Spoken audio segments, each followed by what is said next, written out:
Hello everyone, today we'll be texturing our guitar with Substance Painter.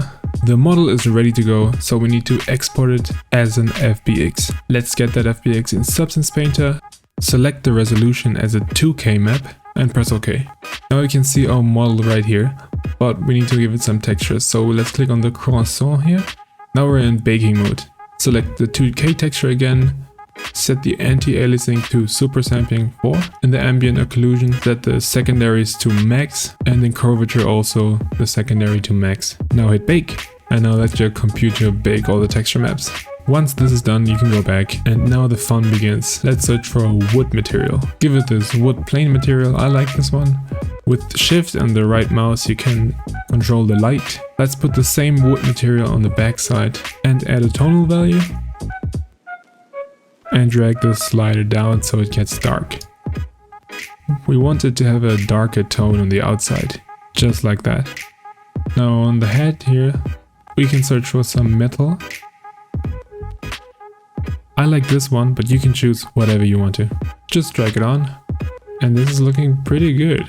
Usually I adjust a lot of stuff, but here it is looking good. I'll use the same material for the strings. And now I also want to put a Yamaha logo on the guitar. So just got this logo from the internet, put it on as a mask, scale it down.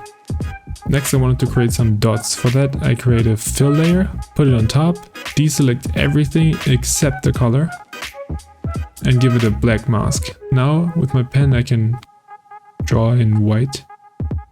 I need to select a sharp brush, and now I can paint these dots here, as you can see.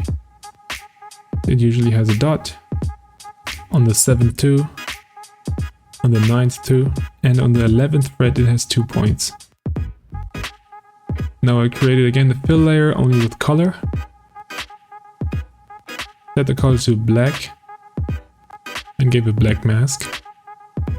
Now I draw a black panel on the side. Some guitars have that. I thought it would be nice to add that one too. Don't worry about the background, we can just remove it.